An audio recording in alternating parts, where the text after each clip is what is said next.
problem is that we're not Blacks telling here in the this kids city have starting made to use significant drugs contributions. earlier in life than they ever have.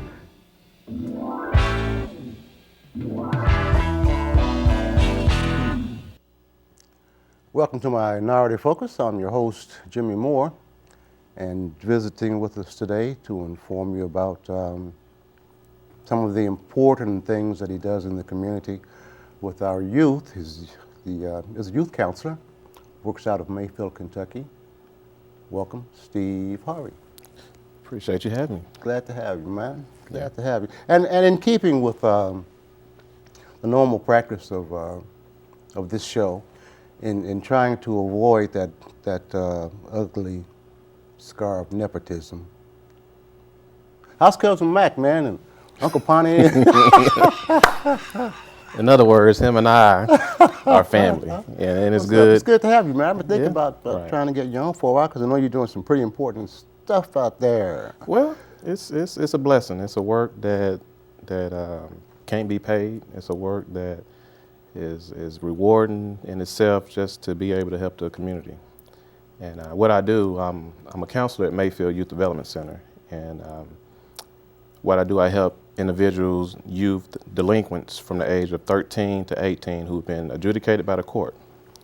And they are sent to our place for either 6 months minimum or 12 months minimum. And we deal with public offenders, and those are the guys who have committed crimes such as stealing, drugs, assault, stuff like that. And then we have sex offenders. We got 2 units of public offenders and we have 1 unit of sex offenders. And these are children who have offended another child or so through a sex crime. So we've been blessed to have both populations. Due to the state losing money and the budget's not as high as it used to be, we have taken the opportunity, because we're labeled as one of the better facilities, and it's a blessing that we're able to work with both populations. So there's 3 units at our place, and I'm a counselor of the A units, ACE, and our facility can hold up to 36 youth. Right now, I think we got like 28 because they come in, they come out. Depends on when you're committed. At age 18, you can leave. Right. And sometimes kids get to the point where they are not behaving like they should, and our facility is not like a detention center where it's really structured, and it's not as loose as a group home where it's less structured. So we're right in the middle. Right. And if a child doesn't want to be there, wants to be a behavior problem, we can ATR, which means to send them to another place to help them deal with those behavior issues. Right. So you just see a lot of things in these children that needs help. And Particular areas, the ones that you just mentioned that you can assist at different kinds of things that kids do are negative. You got individual people with expertise in each individual area, or is everybody able to deal with everything? Well, it's a diverse of issues there and dilemmas. So we have trainings where we do go to and get basic understanding of how to deal with a particular youth. So everyone is kind of trained to deal with a certain person, but we don't look at it as the crime per se. We look at it as individuals who have made bad choices, and our job is to help them to understand this is what you was thinking back in the past, and this is how we're going to try to get you to create a new thinking, so when you go back out to the community, that you would at least think before you act. So our main job is just to try to change the cycle, try to break that cycle of just crime that you've seen, to just break it and say, hey, just think for a second before you make that choice. Right. Does it really boil down to its being as simple as, well, it's always you make the choice regardless, bad choice. Right. But I would imagine that you get into all the things that could cause those bad choices, upbringing, childhood, abuse or whatever, in their childhood that plays into. Right. Various issues we see where parents are abusing drugs and whether let these drugs be more important than their kids. We see where a child may be upset because the parents got divorced. We may see where a child doesn't get the attention that they need, so negative attention is better than no attention. We see where grandparents are raising these children, and these children don't respect the grandparents because they're not the strong arm as far as discipline, and they take advantage of them. So we see a wide range of issues, and they come in various forms. Right. And it's just hard to see that in society that these kids are in various forms of issues that are going on, and they're all kinds. I mean, even from you, I know everyone in this world have issues, and the question is, how do you deal with these issues? And some of these kids are not taught the skills to deal with them in an appropriate manner, so they act out to get their attention. Right. I know we used to be shocked at the early age. Right. The kids would start using drugs and doing all, that's not shocking anymore. It's not, because it's down in the grade schools, right, and 8, 9, 10 years old. Is that a lot? Are you finding, in addition to the things that go on in the home and in the upbringing that cause problems, once they add drugs to it, the drugs becoming the predominant thing? Drugs are with most of our POs, drugs are maybe 95, 97% of the issues. Now, dealing with the SOs, drugs are not so much a problem. Do POs and SOs? A PO is a public offender. Okay. SOs is a sexual offender. Oh, okay. Okay. And a public offender is usually your hardcore, the guys who we call thugs, or the guys that we call they're in the community that have this hardness, this barrier to them, and the ones you see in the street and you think, okay, let me clench my pocket and let me find out where my wallet at before they walk close to me. Those are the type of guys that are considered the POs. The SOs, it could be your run-of-the-mill guys, the ones who, generally the ones we see, they're more socially inept. You see them in the video games and so involved in themselves that they're more laid back, and I don't want everyone to say, okay, I look at this person and he's this and he's that. And of course there's a background to each one of these persons, but generally this is kind of the pattern that we see at our place.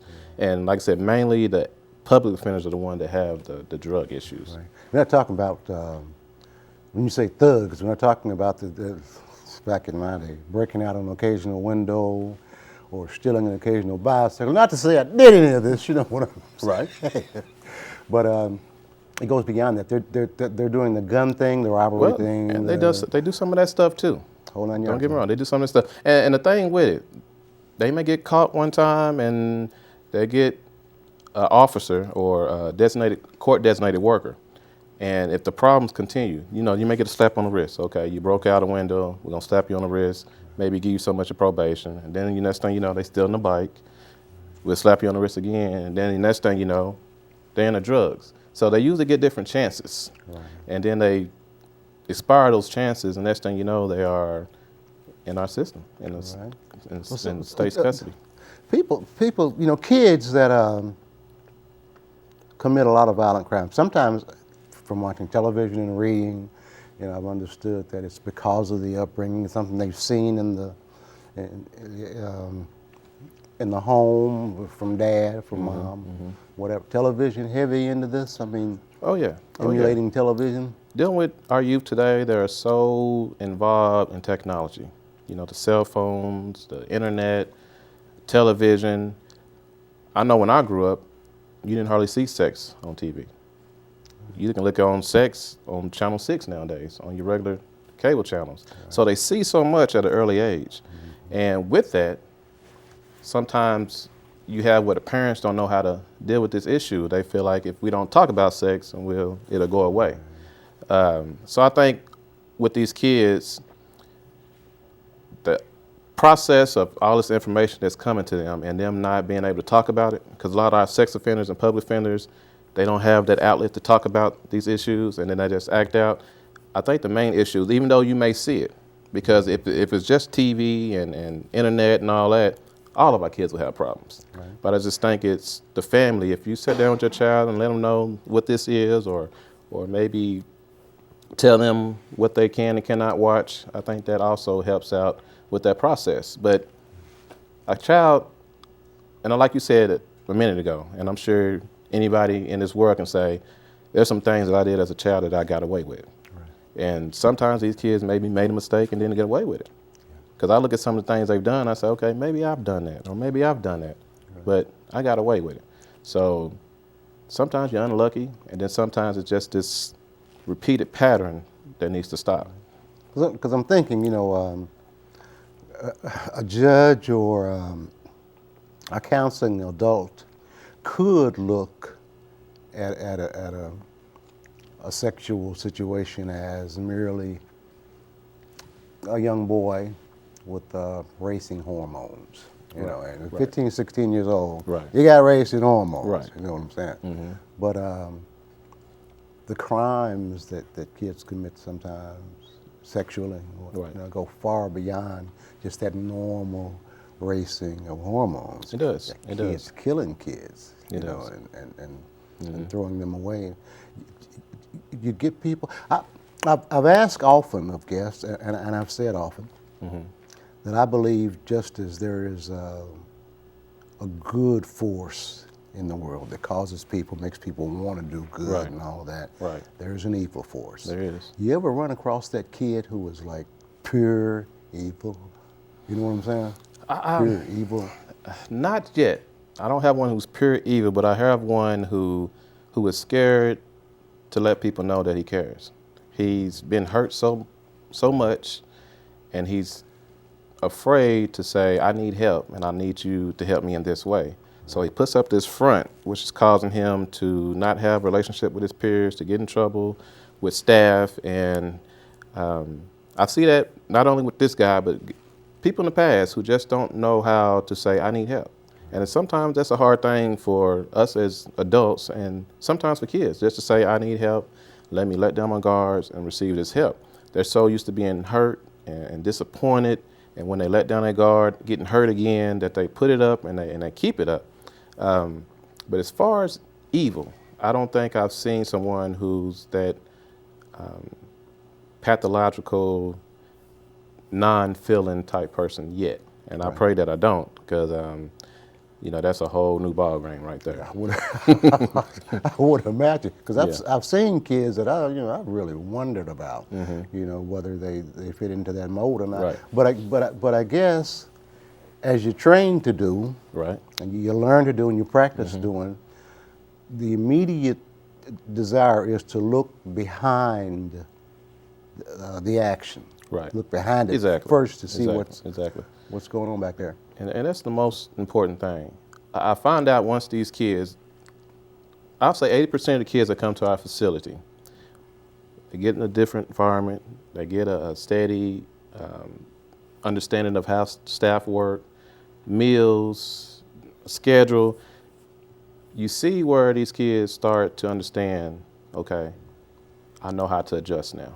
I know how what's before me, I know how to get through the day, I know what's expected of me, this is what's gonna happen at 10 o'clock, this is what's gonna happen at 9 o'clock in the morning. They're into a routine. Right. And that's why we try to carry this over to the parents and let them know, okay, if we can keep these kids in a certain routine, and we keep them opening up to their different feelings and problems that they have, maybe they have a chance to do okay. Because the public offenders, the recidivism rate, and that means them going back into the community and doing the same thing, is very high, like 75 to 80%. That means they're gonna go back in the community and do something negative. Now with the sex offenders, the recidivism rate is real low. They're not gonna go back and do another sex crime, but they may do something, like you said earlier, bust out a window or steal a bike. So sometimes you feel like with the POs, am I making a difference? So this is when, like I said, the family comes in. And like I said, some of these families are cursed with maybe substance abuse or physical abuse or some type of emotional abuse that just they don't know how to get out of. And one thing we're trying to do is trying to break that cycle. Right. If we break that cycle, maybe the next generation may have another chance. Right. I'm curious, do the majority of kids that you get, some of them or the majority of them, come through the court system, All or of them. All of them. all of them? All of them come through the court system. All of them are adjudicated by a judge. A judge may say, you have 6 months of public offender treatment at a residential facility. And then they would summon them somewhere or send them somewhere to either our facility or one of the facilities in Kentucky. And right now we're starting to get most of the kids who are in the western region.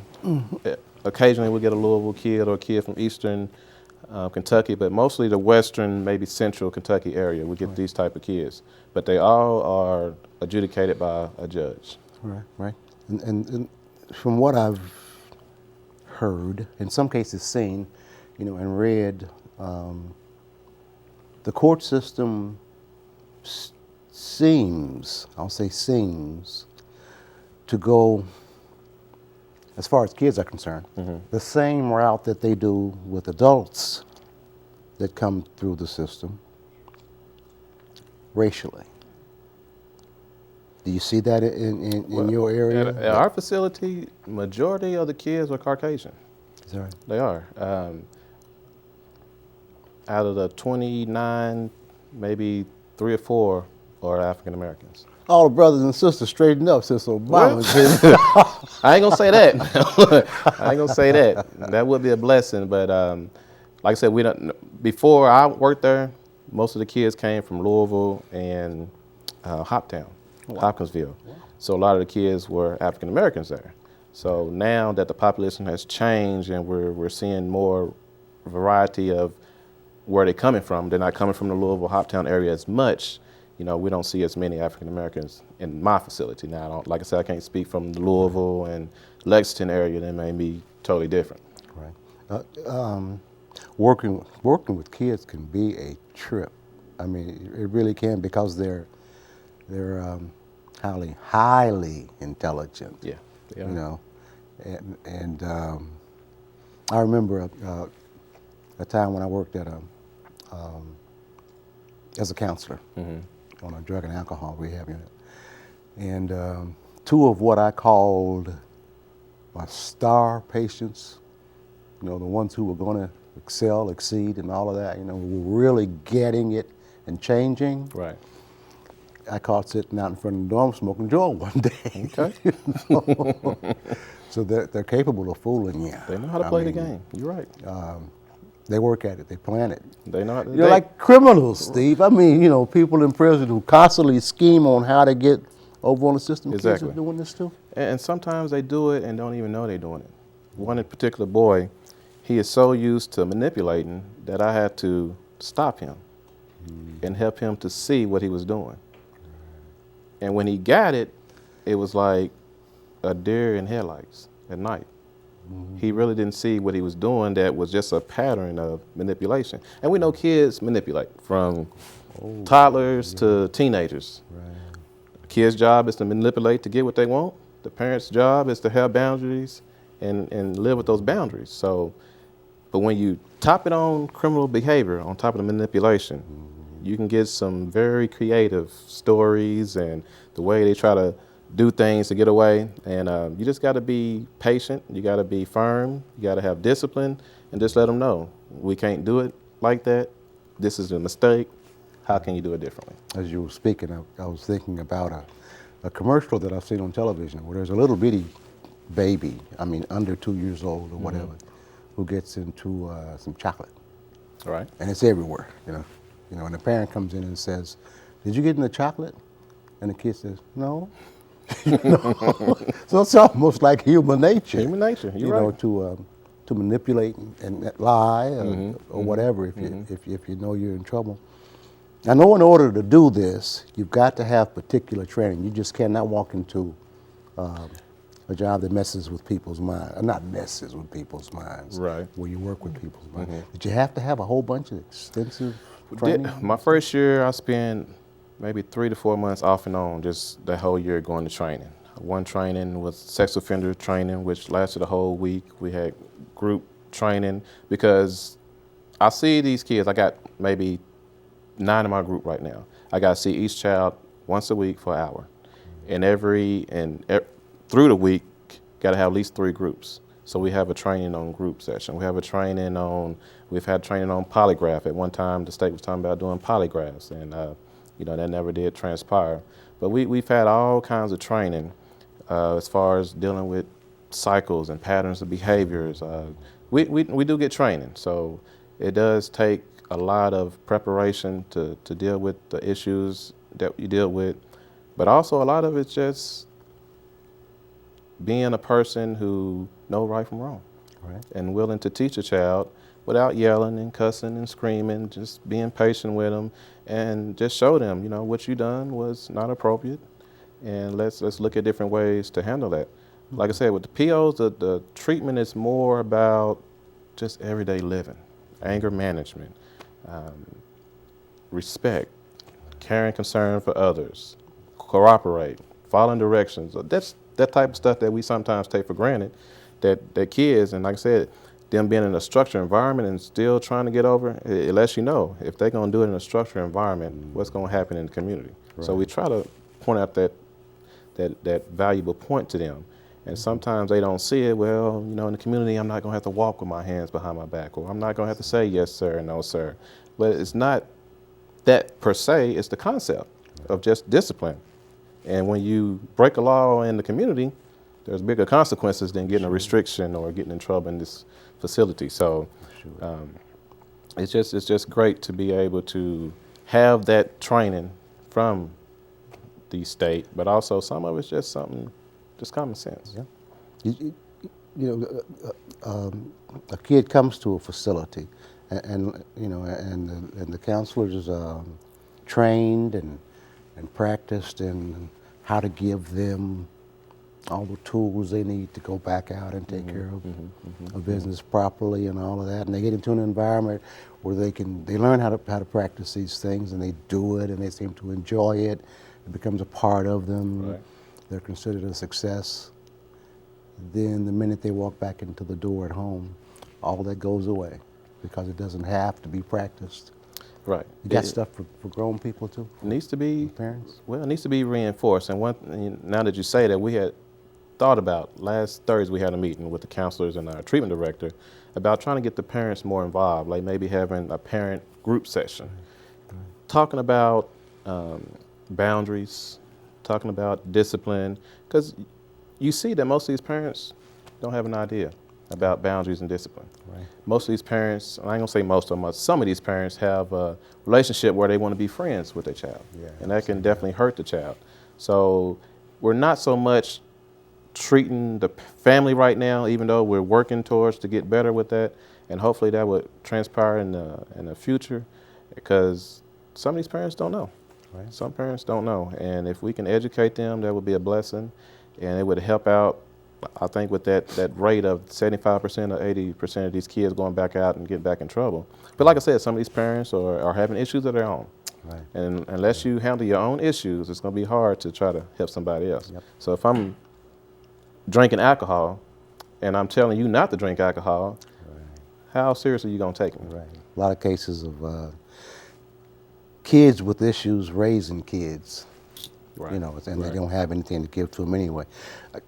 You're also the youth director Yes. at Mount Moriah. Mount Moriah Baptist Church. Yes, I sir. didn't hesitate because I didn't know. I wasn't sure whether to say the church Right. name or Okay. not. Pastor killed me if I couldn't say the name of the church. But is it realistic that in a home where spirituality, church becomes a part of how the kid functions in the course of a day, every day, and what have you, is it realistic that that's having a greater, from what you see, from your observations, that's having a greater effect on them being good kids than the other hand where there is no spirituality? Is it realistic? Put the Bible on them, Is it scriptures. realistic? Of course it's realistic. The Bible does talk about train a child when he's young and the way he should go, and when he gets old, he will not depart from it. So I believe that if you train a child right, they would do right. Will they be perfect? Will they make mistakes? Of course. I beg you, wait a minute, time out. I'm going to differ with you here just a little bit. I know you'll understand where I'm coming from. When I was younger, Right. And before I started reading the Bible and became somewhat familiar with Revelations. Right. And in Revelations, I think the 22, it says, woe be unto anybody who adds anything to this writing, away. takes anything away from it, changes anything. Before I knew that, I used to say that, I thought it was an old saying. I know it was scripture. I used to say that I'd be changed to train up a child in the way that he should go. And when he's old, he may depart from it, but it ain't your fault. That's real. I mean, it's really real. Lord knows I'm not changing that. That is real. And as I was saying, a child will make mistakes. But how do you handle that? That's the key thing. How do you handle that? Do you handle it with loving and caring? Or do you handle it with yelling, screaming, fussing and fighting, teaching that child that's how you deal with problems? Or do you deal with problems in a spiritual, if that's what you want to do with your family, or any kind of way that's more open to that child so he can get it or she can get it and be open to it? Now, me being a teenager, I grew up with a mom who was disciplined. She disciplined me very well. I ain't gonna say she was strict, but she was fairly strict. She cared for my best interests, and I knew that. But I still did some things that I know I wasn't supposed to do. But I knew better, but I did them anyway. But the reason why I was changed is because of what was in me from the foundation. And that was going to church, that was reading my Bible, that was listening to sermons from the preacher, listening to songs. And when I got so far out, I was able to say, okay, what am I doing? Who am I? So once I started dealing with that type of stuff, I had a foundation to go to. Right. So if you never had that foundation to go to, you're going to do things, as the Bible said, what's right in your own eyes. Exactly. And they talked about some people in the Old Testament, there's a Bible scripture that talks about people done what was right in their own eyes. And sometimes we do that, and we can totally be off course. We only got about a minute left to go here. I hate that. We could talk for a while on the subject, because kids are, and people have been saying it for years. Kids are the future. Kids are the future. Right. Well, they are. They are. And it's a hard fact that I don't think people sometimes really take seriously. You're right. But I know that when I see you again in a day or two or a week or two or whatever. No, I'll say in about 6 months, I'll call you Methuselah because your hair gonna be gray. You'll be bent over. Eyebrows. For real. I'll do something about that. Because I know it's a hard thing to do. It's difficult to do, and thank God for people who do that. Right. Do the things that you do. Appreciate you. Well, appreciate the time. Keep on keeping on. All right. For Minority Focus, I'm Jimmy Moore.